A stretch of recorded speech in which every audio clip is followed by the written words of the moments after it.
Speaker, I'm happy to give a constructive speech. In 1991, as apartheid was being dismantled, and 3 years before our country's first democratic elections held on the 27th of April, 1994, the day we remember as Freedom Day, Nelson Mandela stated, "We do not want freedom without bread, nor do we want bread without freedom."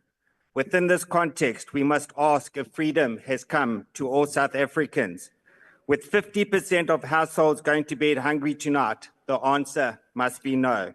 Freedom Honourable has not... Beesley, just a moment. It seems that the Honourable Chauke Adonis' hand is raised.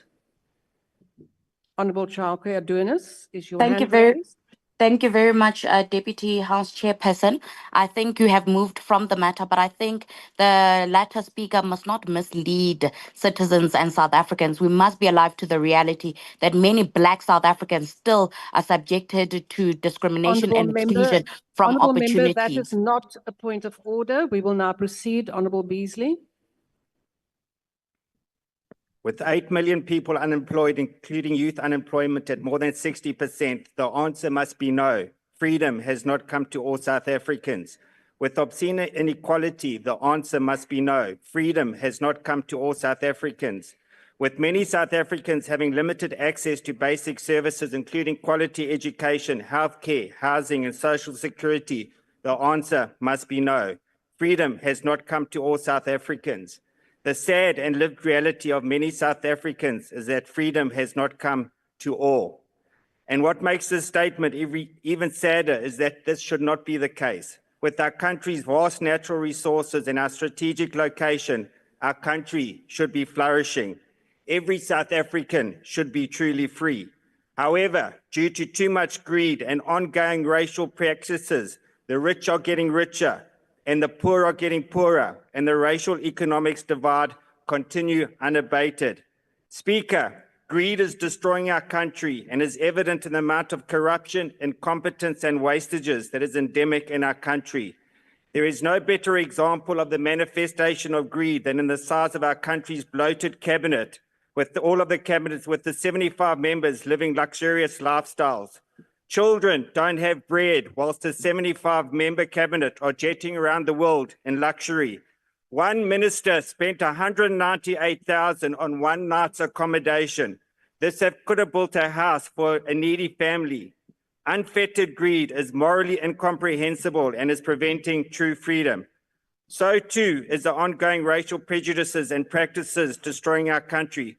How can a party in the so-called government of national unity not stand for transformation and will go to court to defend their position? Racism and the failure to embrace transformation is morally incomprehensible and is preventing true freedom. Speaker, as ActionSA, my hand is up. Honourable Member, Honourable Beesley, please take your seat. Yes, Honourable Member, what is your point of order? I rise on a point of order that the member must not mislead the House that members of the executive are living luxury when were not allocated houses, were still in hotels by the very same ministry that I represent.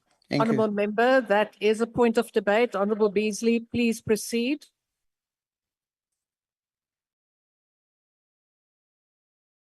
Speaker, as ActionSA, we are unequivocal in our stance. Honourable Beesley, please take your seat. Honourable Pambu. I think it must be noted by the House that that information we were not privy to as members of Parliament, that there are people who are sleeping in hotels at the taxpayers' expense. And I think we must take that seriously and possibly debate it in the House, because we don't have a budget now. And there are people who are telling us that they are sleeping in hotels to try to combat that they are living in luxury. Honourable Member, that is not a point of order. You can take that up in a relevant committee. Honourable Beesley, please proceed.